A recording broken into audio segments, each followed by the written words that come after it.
Nesses 20 minutos, vou discorrer aqui sobre o Choose Wisely em mastologia, ou seja, como evitar exames desnecessários na mastologia. Esse é um site chamado Raciocínio Clínico, muito interessante, que traz alguns dados de literatura de exames que são desnecessários, mostrando em que cerca de 40% dos exames complementares são feitos sem um critério clínico bem óbvio para essa indicação. E isso leva ao que é chamado hoje um cuidado de baixo valor, ou seja, solicitar um exame que não vai agregar nada ao diagnóstico daquele paciente e ao tratamento do mesmo. E aí ele cita esses 10 exames mais inúteis da medicina. E claro que isso pode ser alterado dependendo da especialidade, mostrando aí uma quantidade enorme de exames que são feitos de forma rotineira e que às vezes a gente não questiona a indicação desses exames.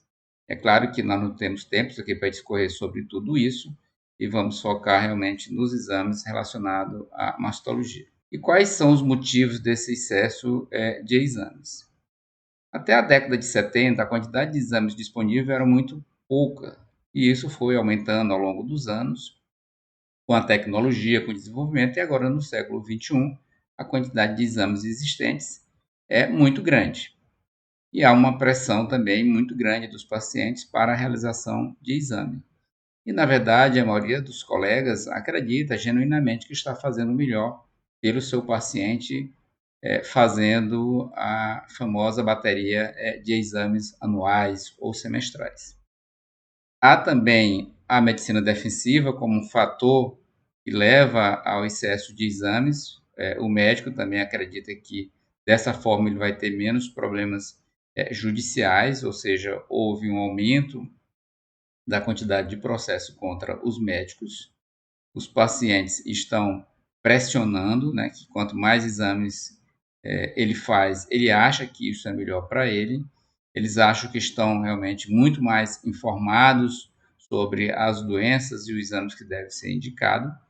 E isso também a gente tem visto as mídias sociais como um fator que gera essa pressão, sobretudo com vários influencers médicos, né, trazendo que a realização de uma série enorme de exames pode trazer benefícios para o paciente, o que não é verdade do ponto de vista científico. O colega também pode estar com desconhecimento, falta de atualização. Há uma clara precarização da relação médico-paciente, com consultas cada vez mais rápidas, né, pressionada aí pelos preços que os médicos recebem e como ele recebe produtividade, termina sendo necessário fazer várias consultas por dia para suprir um rendimento adequado.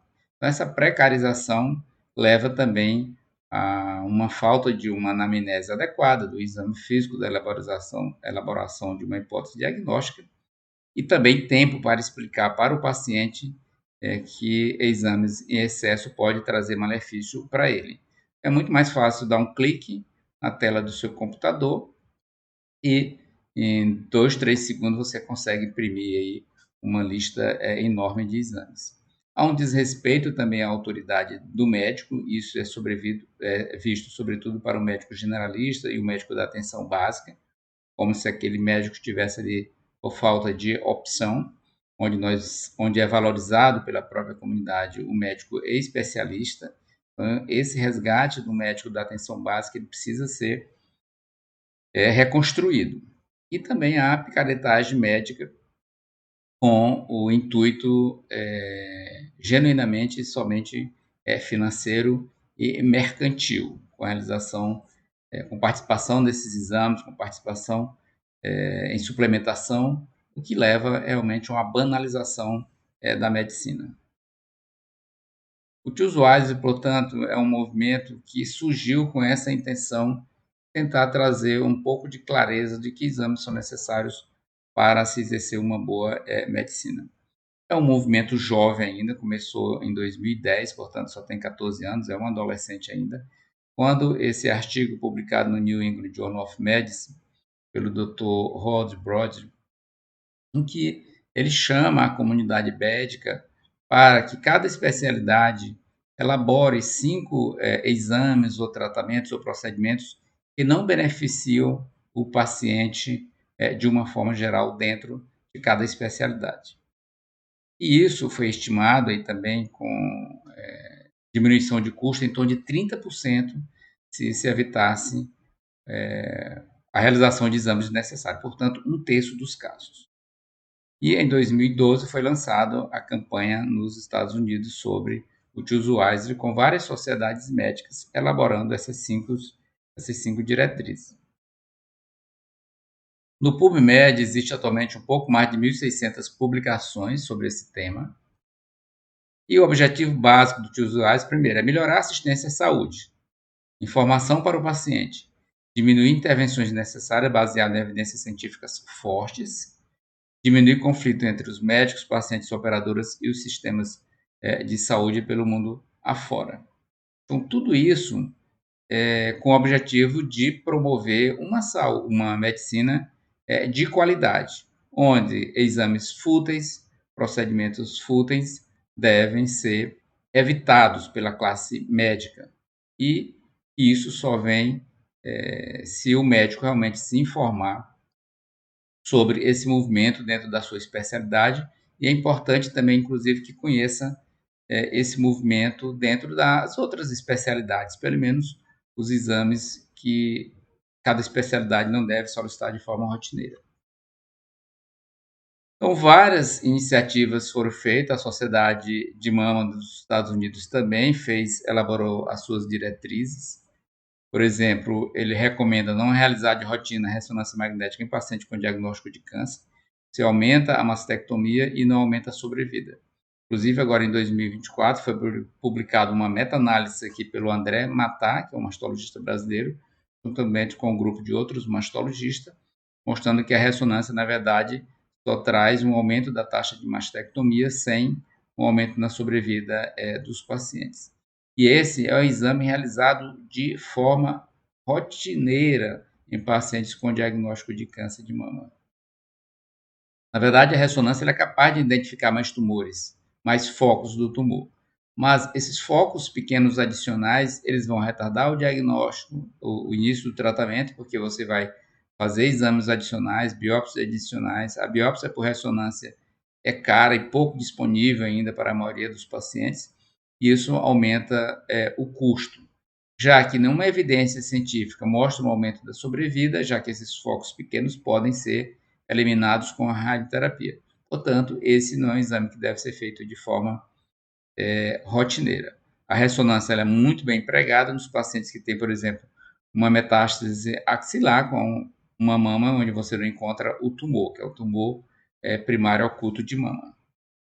A doença de Page também, quando não existe um tumor visto na mamografia ou no ultrassom, e rastreamento de pacientes com um risco maior do que 20% de ter câncer de mama, ou uma mutação de alta penetrância como BRCA, TP53, POB2, PTEN, que são genes que têm um alto risco de desenvolvimento do câncer de mama ao longo da vida.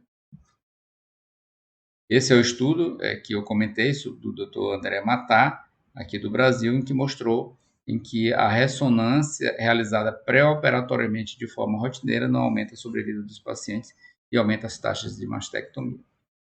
Outra recomendação é não realizar esvaziamento axilar em pacientes que têm até 2 linfonodos comprometidos, quando a mama for preservada em caso de tratamento conservador. Isso aumenta a morbidade e não aumenta a sobrevida.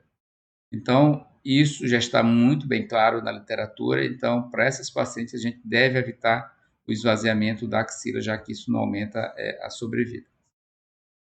E esse critério nós temos dado hoje que talvez a gente poderia ampliar isso para 3 linfonodos. Tem estudos correndo atualmente e provavelmente em breve a gente também vai ampliar para 3 linfonodos.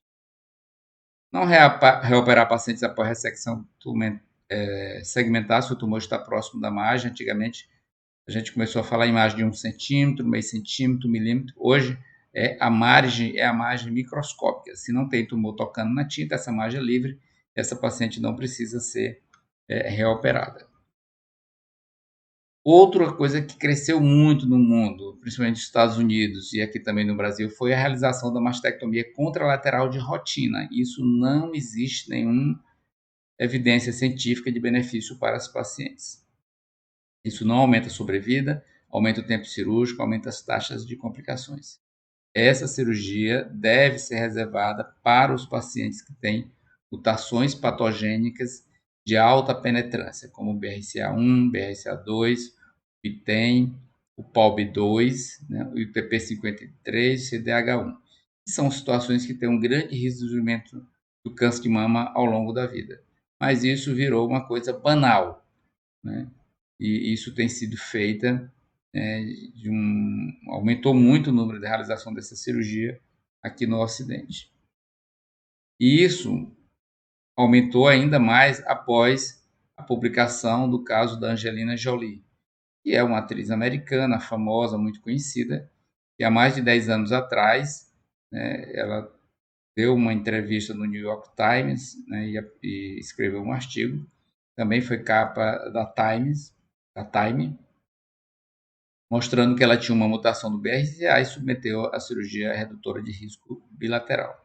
Eu me lembro que nessa época muitos pacientes chegavam ao consultório, mesmo sem ter nenhuma doença, sem história familiar, querendo retirar suas mamas pelo risco de câncer de mama. Lembrar que o risco de uma mulher ter câncer de mama hoje é em torno de 13%, ou seja, 87% das mulheres não terão câncer de mama. Então, a maioria não terão câncer de mama e não há por que essa medida radical, que tem vários efeitos colaterais, de ser defendida.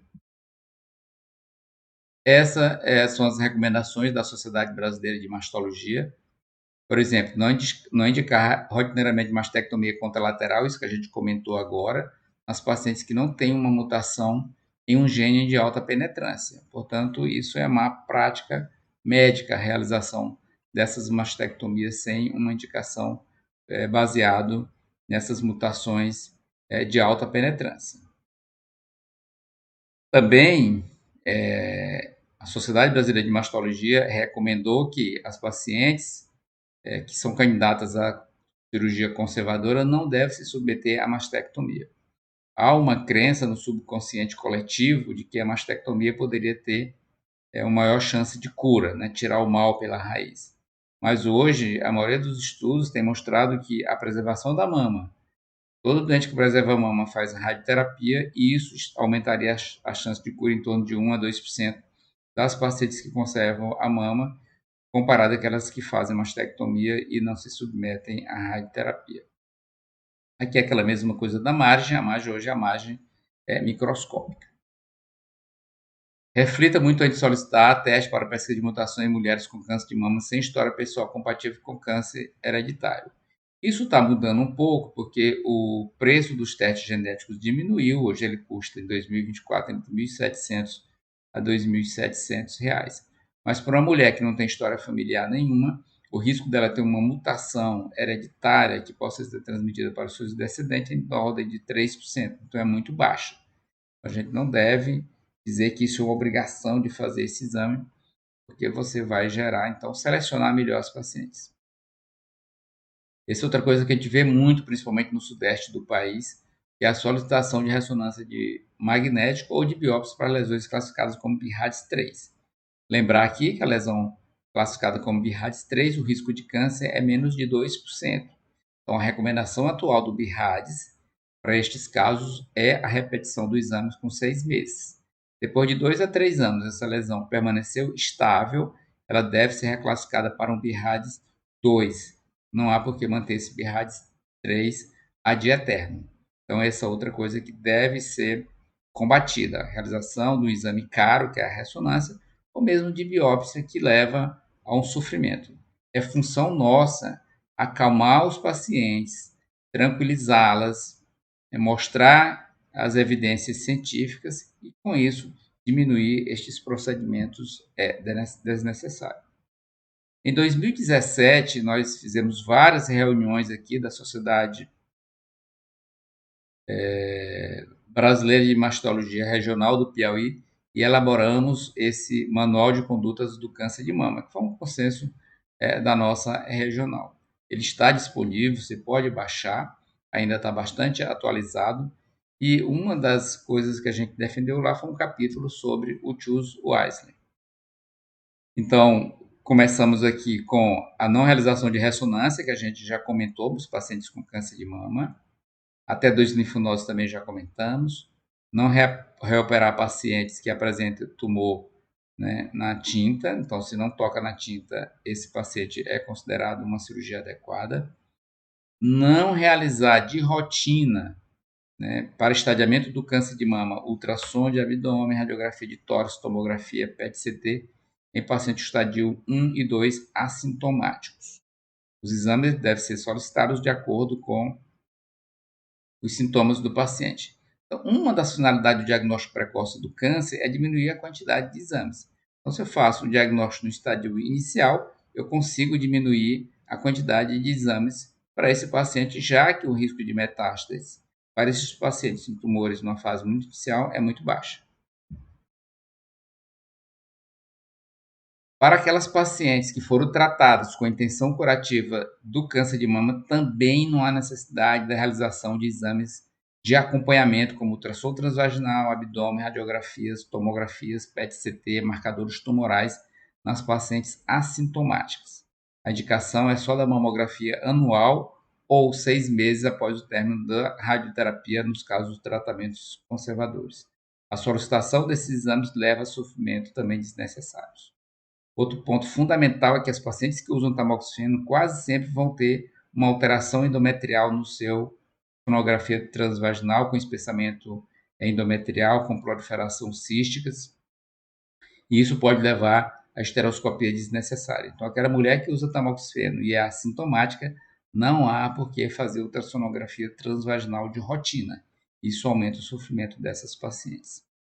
Assinatura genética também de rotina para câncer de mama não deve ser feita. Esse é um exame caro, né? Então deve ser esse exame hoje ele custa em torno de R$ 18.000 em 2024 e deve ser feito para aquelas pacientes que podem se beneficiar e que também possam custear o exame, já que ele não é coberto nem pelo SUS nem pelos planos de saúde. Não realizar de rotina mastectomia bilateral em pacientes com câncer de mama unilateral, que a gente já discutiu, e mamografia em pacientes com menos de 40 anos de forma rotineira. Claro que se houver casos de câncer de mama na família, isso deve ser reconsiderado. Existe algumas, hoje, atuação no Brasil de pessoas que estão interessadas nesse tema. Esse é um livro interessante, lançado recentemente pelo Dr. Guilherme Santiago, que é um colega gastroenterologista e professor de medicina lá em Minas Gerais. É um livro realmente bastante interessante, mostrando essa medicina excessiva que é praticada hoje, no século XXI. Então ele tem esse Instagram, Pensar Medicina, que tem muitas postagens sobre a prática de uma medicina mais baseada na pessoa, o próprio Tio Usuários Brasil, Slow Medics, que é outro movimento também que preza por essa medicina de boa qualidade, bem como o raciocínio clínico. Esse é um livro que a gente escreveu bastante tempo atrás, que vocês podem, se tiverem interesse de ler sobre esse tema, baixar no meu site. Então, não existe uma solução fácil para temas complexos como esse, mas nós devemos otimizar esses recursos no sistema de saúde, já que isso consome 1/3, a realização de exame é desnecessário dos recursos disponíveis, e devemos fazer essas perguntas. Esse exame que eu estou solicitando, esse procedimento, vai impactar positivamente no paciente? Quais são os riscos, quais são os benefícios, os custos? E como ajudar na educação médica e da população. Então, nós, como dentro do nosso consultório, nós podemos fazer essa educação médica. E você pode utilizar também suas redes sociais, né, para aumentar o coro das pessoas que defendem uma medicina mais voltada para o paciente e não para essa indústria de exames e procedimentos desnecessários. Portanto, é importante que mudemos, né? Se a gente se informar cada vez mais, a gente vai praticar uma medicina de uma qualidade melhor e e com certeza com muito mais benefício para os nossos pacientes.